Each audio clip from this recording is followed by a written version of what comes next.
மாதத்திற்கு ஒரு முறையாவதுங்க குடும்பம்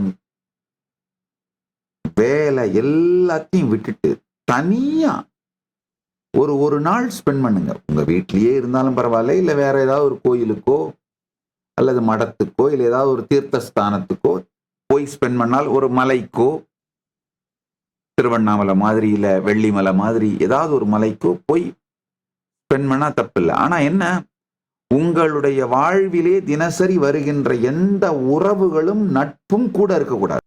ஒரு நாளாவது மாசத்துல குறைந்தபட்சம் ஒரு 3 மாதத்துக்கு ஒரு முறைனா ஒரு வாரமாவது, 2 ஆண்டுகளுக்கு ஒரு முறை ஒரு மாதமாவது, முடிந்தவரை நல்லா புரிஞ்சுக்கோங்க. எல்லோரும் சுற்றி இருந்தும் தனிமையாக உணர்வது லோன்லினஸ்.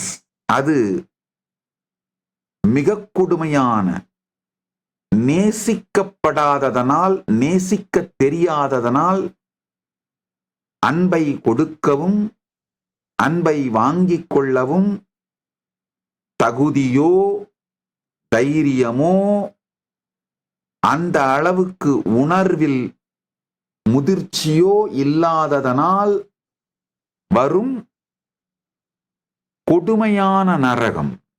ஆனா இப்ப நான் சொல்ற இந்த தனிமை, இது அலோன்னஸ், இது கான்ஷியஸா நீங்க சூஸ் பண்ற தனிமை. இது எதுக்காகன்னா, நீங்கள் இந்த பூமிக்கு தனியாகத்தான் வந்தீர்கள், தனியாகத்தான் வாழுகிறீர்கள், தனியாகத்தான் செல்வீர்கள்.